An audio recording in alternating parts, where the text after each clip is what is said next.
Welcome Home, a podcast for veterans, about veterans by veterans, is a project of Willing Warriors and the Warrior Retreat at Bull Run. Good morning. I'm Larry Ziliaks, your host, Director of Culinary Services here at the Warrior Retreat at Bull Run. And today our guest is Ryan Hinely. He is a program outreach coordinator, I think I got that right. Yep. And at the Vet Center in D.C. And he's joining us today so we can have a conversation about the Vet Center and what goes on there and what services they provide to veterans. So, Ryan, welcome to the podcast. Thank you, Larry. It's great to have you. We have known each other for quite a while because we would run into each other at table events at all sorts of places, from breweries and just all sorts of events where veteran service organizations are out there with information on services to veterans. And you were here this summer for our Corvette show, which hopefully was good. You talked to a lot of people. So let's start by just giving us a quick overview of vet centers. I think what's going to surprise people the most is how many vet centers there are. If I'm not mistaken, it's somewhere around 300 nationwide, and even in the territories like Puerto Rico and Guam. So what goes on there? What are the services that you all offer? Sure. Well, thank you for having me here today, Larry. I appreciate it. This is a beautiful retreat center for wounded and injured veterans and their families. I've really enjoyed outreaching here in the past at the Corvette show that you mentioned. So vet centers are a Department of Veterans Affairs counseling. It's a counseling program for veterans and active duty service members. And you're correct, there are 300 in the U.S. So they're part of the Veterans Health Administration and part of the VA Medical Center ecosystem. However, the individual vet centers are out in the community. So they're kind of structured like outpatient clinics. There's 300 in the U.S., and they do individual, couples, family, and group therapy for both veterans and active duty service members. So a little unique within the VA ecosystem in that they deal a lot with active duty as well as veterans. Mm-hmm. They also do a lot of community engagement. So every vet center typically has a veteran outreach program specialist whose job is to coordinate with community members and community partners and stakeholders. And depending on the community and just the region and what's available and other nonprofits, they try to partner with those nonprofits to offer additional services. So my vet center, for example, in DC, we partner with the Equine Therapy organization in Maryland, as well as an art therapy nonprofit, and a few other local nonprofits, essentially. Mm-hmm. And how many employees are there? How big is a vet center? So they can vary. They can vary a lot. The one I work at currently has 3 employees. But often they can be, they can have 10, 12. I've heard of some that have 7 or 8 counselors. They're not, they're smaller outpatient clinics. So typically in the range of like 5 to maybe 12. And is yours small because you're in D.C. and a lot of the services that a vet center, say in Oklahoma, would provide are just being taken care of by other aspects of the VA? Because the VA has a huge presence in D.C. Not only is headquarters there, but there's one of the VA medical centers is right there in D.C. too. So that's a great question. We're actually looking to hire 2 additional counselors to get fully staffed. So we're kind of in that transitional space. In the D.C. region, there are 4 vet centers. So there's one in Silver Spring, Maryland. There's one in Prince George's County, Maryland, and there's one in Alexandria, Virginia. So to some extent for this region, there is a little bit of overlap with vet centers in this area. I would say most states have about a half dozen vet centers, sometimes more, depending on the size of the state. Is there any talk of a vet center out in Northern Virginia, out sort of the western part of Virginia here? So the closest ones to Haymarket, Virginia, would be probably the Alexandria Vet Center. Right. And then the DC Vet Center, there is one in Richmond and there's one in Roanoke. As well as one in Martinsburg, West Virginia. So unfortunately, there's not one here.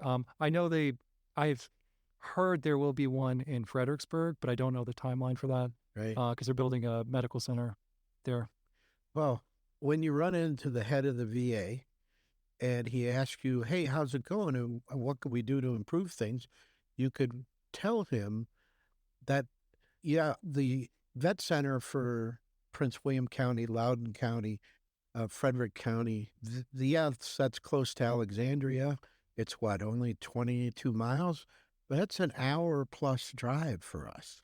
It might be close in distance, but it's certainly not close in time.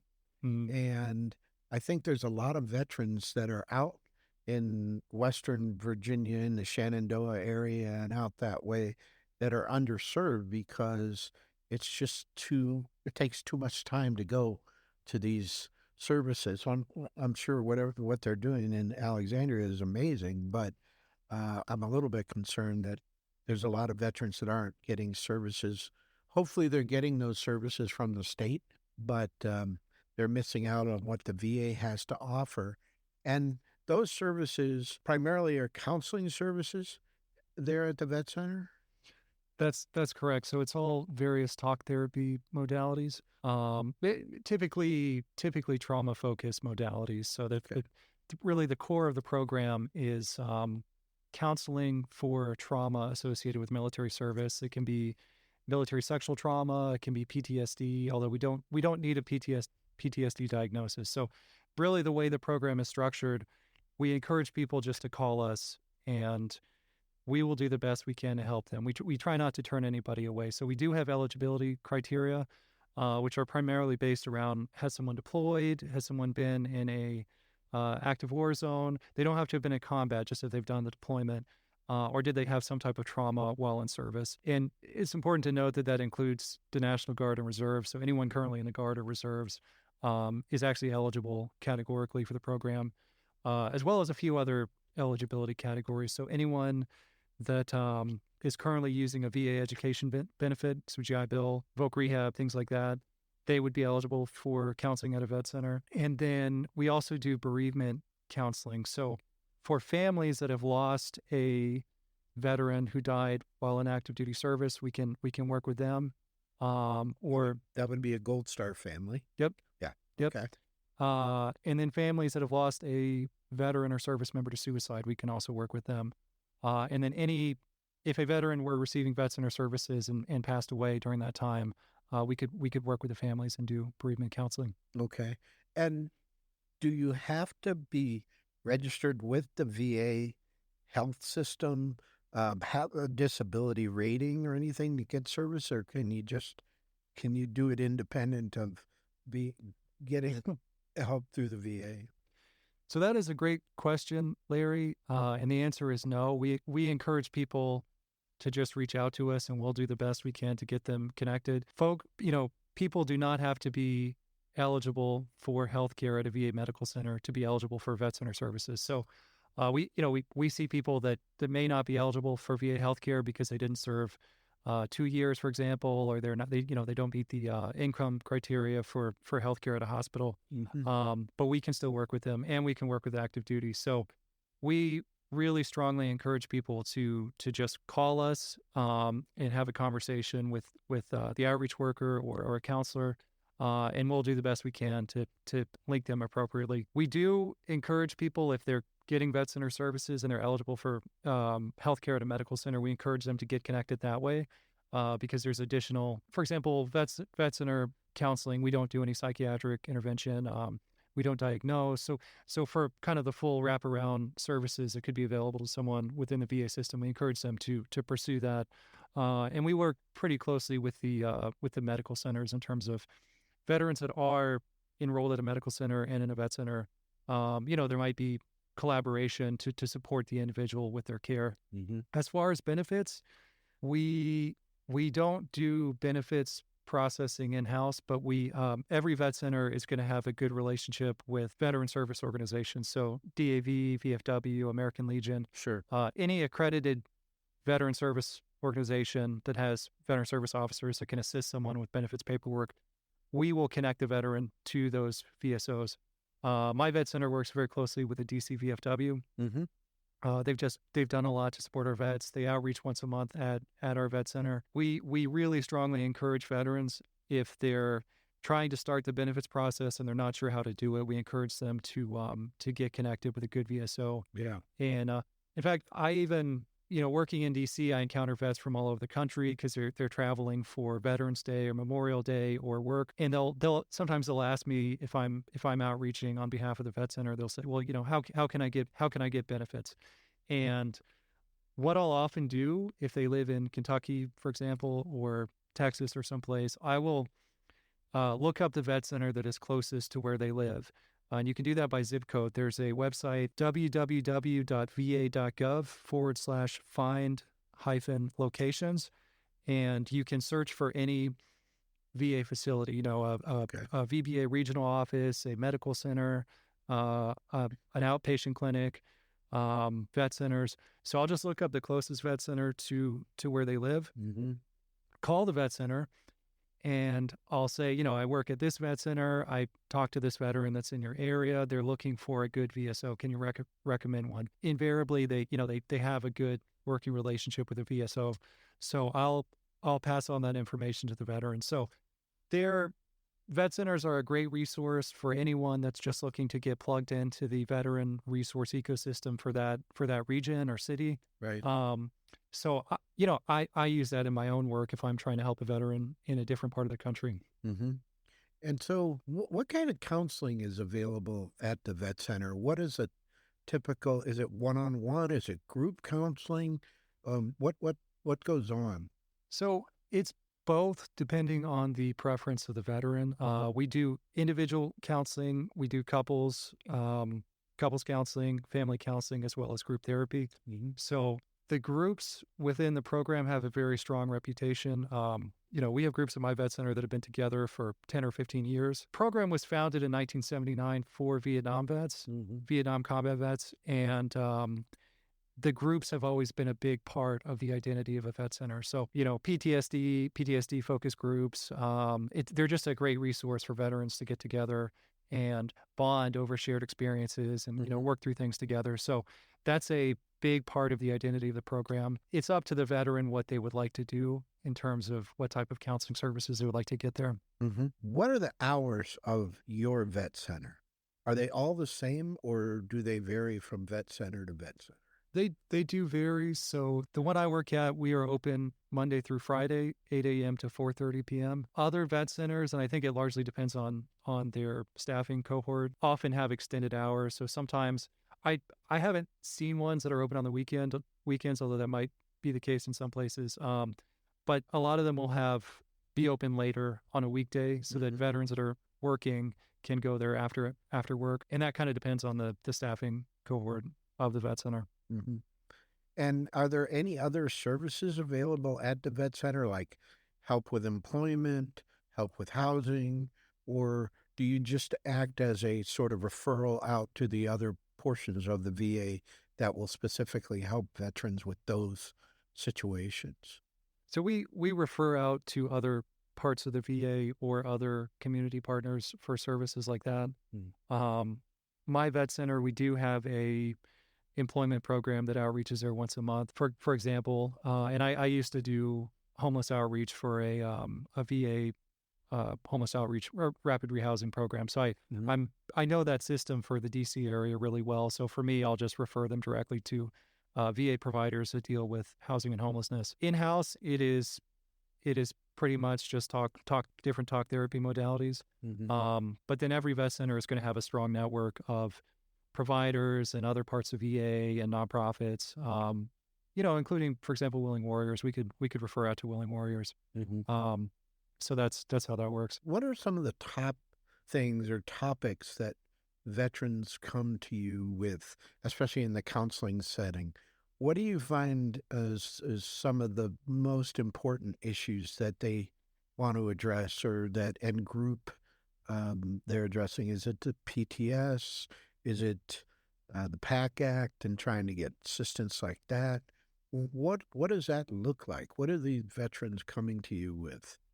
So I would actually say most of the referrals that we get are benefits related. It might be that the case that I'm outreaching at a community event and veterans are approaching the table that says Vet Center and asking for help, or even just folks calling the Vet Center, it's typically benefits related. How can I start the benefits process? Can you tell me about the PACT Act? How does that affect my benefits? Questions about education benefits, for example. So I'd say like 7 out of 10 requests for help are benefits related.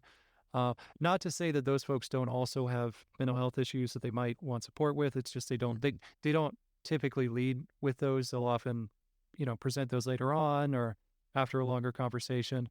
And then maybe 3 out of 10 referrals are actually people reaching out for help with mental health issues that they're dealing with. Right. Talk to me about the mobile van thing. That thing is huge. You guys have this mobile home that is unbelievable. And I really like it because when we're doing the tank farm in August, it's 100 degrees out. The thing's air conditioned. Is that part of the DC Vet Center, or is that shared by a lot of vet centers? I mean, it's a pretty nice mobile facility.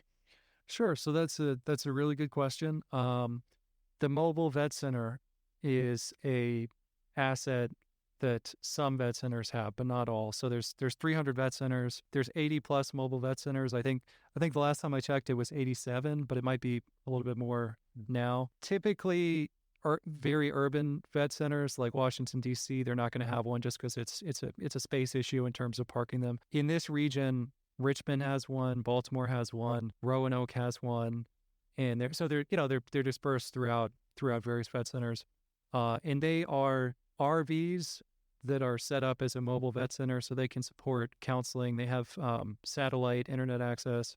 So we do bring them to larger community events like the tank farm event that you mentioned. Right. Great event. That's really enjoy working. Very cool.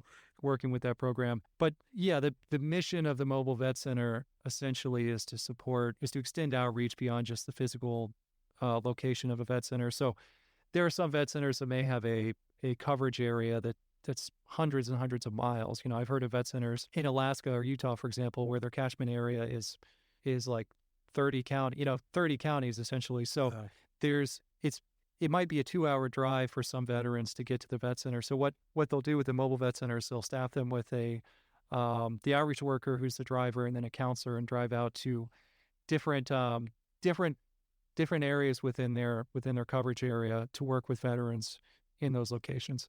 How do you decide where to go with it? Are you just looking year round for events that you think might be veteran heavy, or do people request that you come out? So we do get a lot of requests for them. I think it probably varies by a mobile vet center. From what I've seen, vet centers that have them, they typically have a established schedule of places that they outreach out with the mobile vet centers or MVCs. So every year we're going to do this event, that event, this event every year, sort of a circuit. Yep, and it's not always event focused. They might support, if it's a vet center in rural Utah, they might support 20, 30, 30 counties, let's say hypothetically, and within those counties there's 15 or so population centers. So they might, on a monthly basis, they might drive out on different days to rotate to those. Yep. Yeah. But then they also do get there are requests for help from different community partners, and so mobile vet centers will also often support disaster relief efforts in different parts of the country. So if there's a wildfire, or unfortunately even some of the mass shootings that happen, sometimes they'll deploy the mobile vet center just to assist in relief efforts, for example, for counseling. Yeah. Well, it's a really great program. It's a beautiful RV. I'm just in favor of trying to bring services to as many veterans as you can. I think whoever came up with that idea is really, really great. Where do you see the vet center going in the next 3 to 5 years? Is anything you think going to change, or is there anything you'd like to see change? That's a really good question. Yeah, I do know that the leadership is always looking at demographic changes in the veteran community, and also they're looking at different areas where where vet centers can support communities. So, for example, Fredericksburg, Virginia, there's a huge veteran population there. They're building a medical center there in the next decade, and along with that, I think there's going to be a vet center there as well. So that's a leadership decision that comes from looking at the data. So I know they're tracking those things and kind of long range looking at like how can we best support the veteran population? Where do we need vet centers? Where do we need to send mobile vet centers?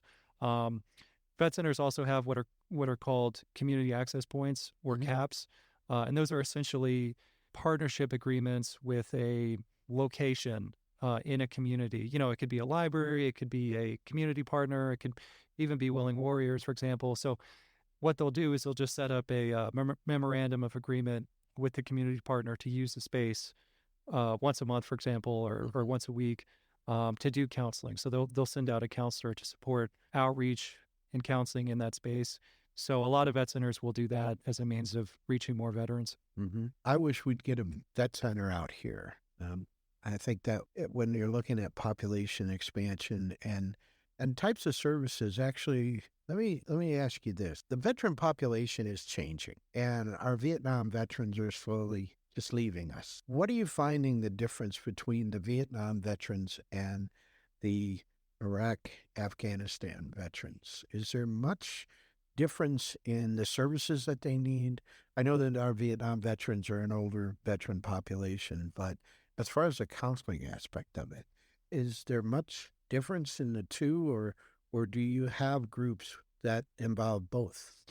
We do have groups that involve both, and I do want to clarify that I'm not a clinician, so I do outreach for the program. Sure. So anything I say is not a clinical perspective per se. I would say there are. I mean, anecdotally, from my own experience working in the program, I would say there are differences. There are groups that have Vietnam veterans as well as Iraq and Afghanistan veterans. Some of those are generational differences. I mean, just speaking personally, I see where a lot of veteran service organizations are struggling with membership retention. And some of that is just generational. It seems like younger generations don't join organizations quite as much, or the way they participate in organizations is different than older generations. So I think we see that across the board. I would say VA is doing its best to outreach to younger veterans while still serving older populations of veterans. VA, there's a lot of initiatives underway at VA to get more people connected with the VA ecosystem.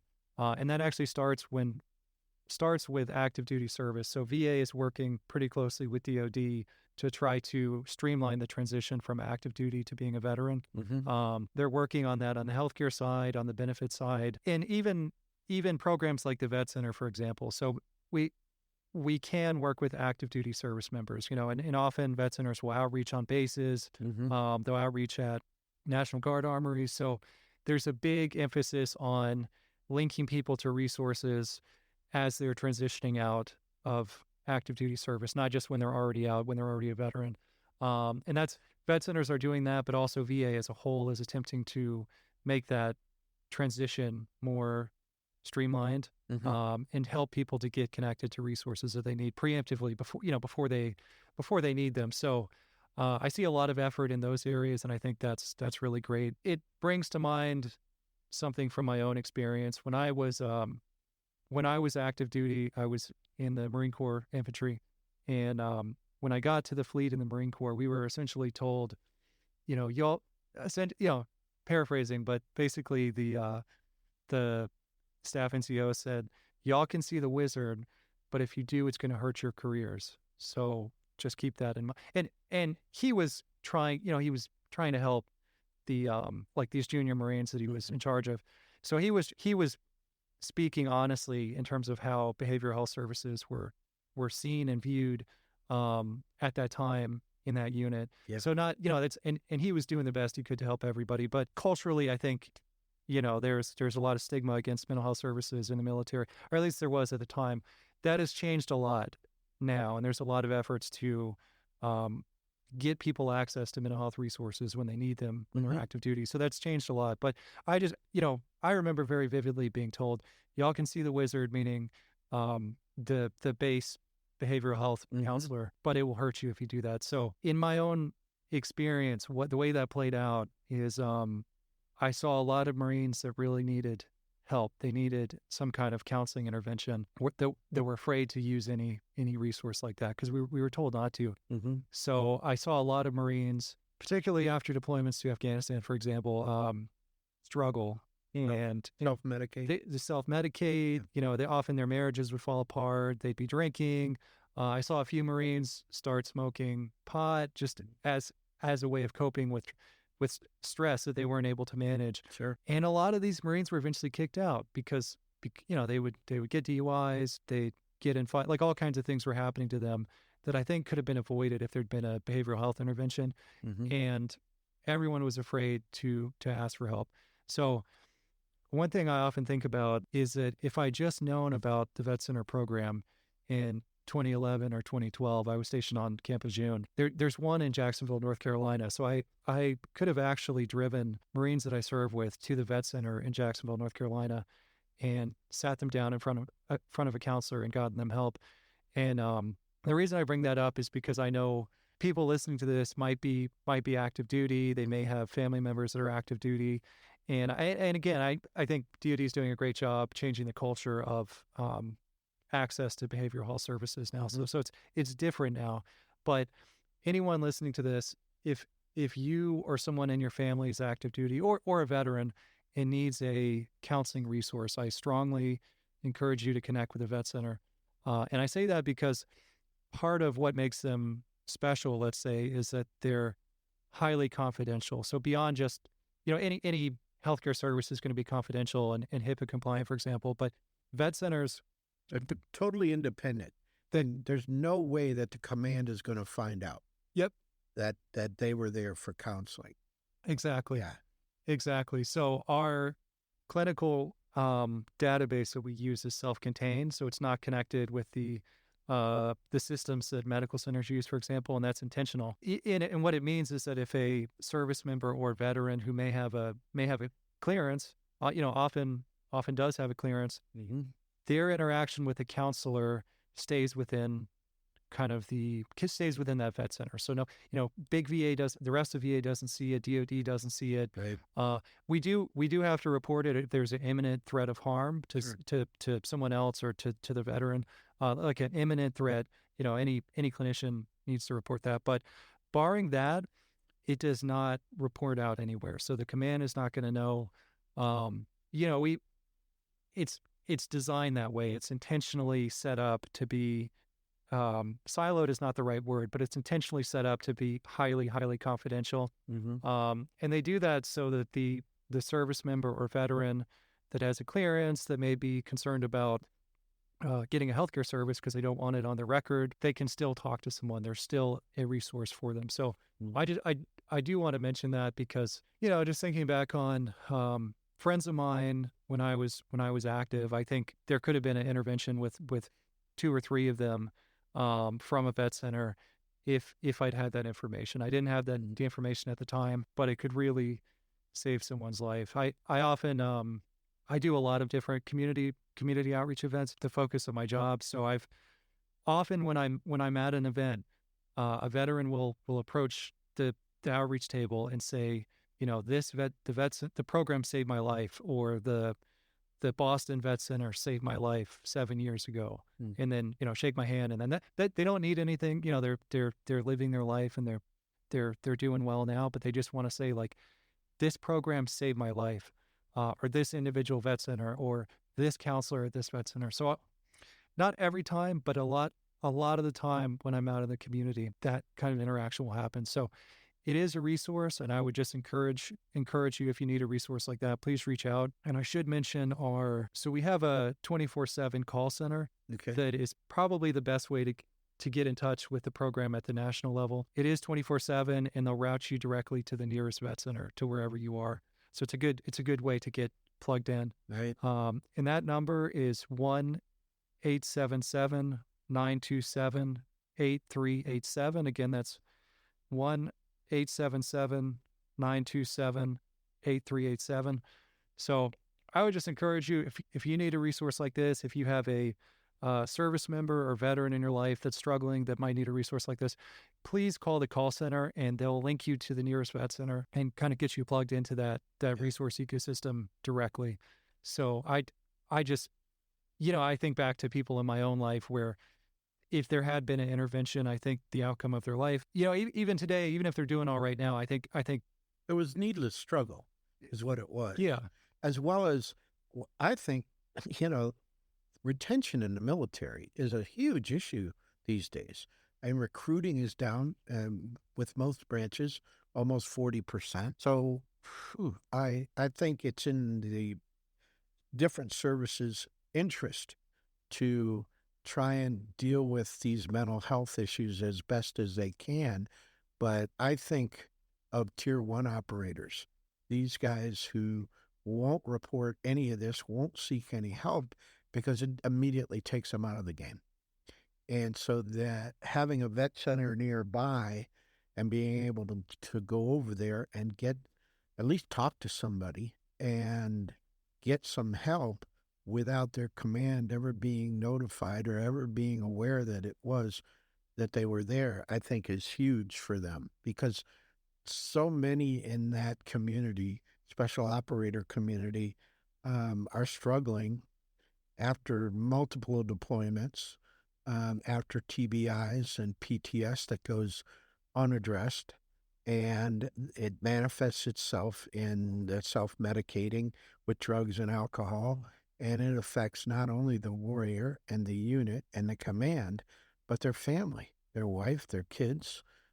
Everybody struggles with that. And so if you're listening out there and that's your situation, look for a vet center and go and talk to somebody, see what they have to offer, participate in group counseling or individual counseling, whatever you're comfortable with, but get that help. This is resources out there for you. And I think more vets need to take advantage of it. Well, Ryan, that's about all the time we have today. I really appreciate you coming out and sitting down with us and really filling everybody in on the vet center. I think it's one of the least known aspects of the VA and what resources they have to offer. I don't think many people are aware of the extent of the services that the vet centers have to offer. I know when I was in, there was no mention of the VA at all when I was going to transition out. It was like, okay, this is the military and that's the VA, and see ya, and you're on your own. And if you need something, well, see if you can find them somewhere. The idea that the VA is working directly with active duty soldiers prior to separation, I think is just phenomenal. Let's get them into that system, get a baseline on them, start providing them with services, either benefits or transitioning help or, medical health, and preemptively just start treating these problems before they get out of hand and out of control. I think it's just a great program. So thank you so much for coming out. I really appreciate it. Yeah, thank you, Larry. I appreciate this too. For our listeners, this is the last episode of 2023 and season 1 of the Welcome Home podcast. We'll be back with another episode after the holidays in the first part of January. Until then, if you have any questions or suggestions, you can reach us at podcast@willingwarriors.org. Until then, I hope everyone has a wonderful holiday, and we'll see you in January. Thanks. The Welcome Home podcast is brought to you by Willing Warriors, a nonprofit organization serving active duty service members and veterans since 2012. To learn more, please visit our webpage at willingwarriors.org.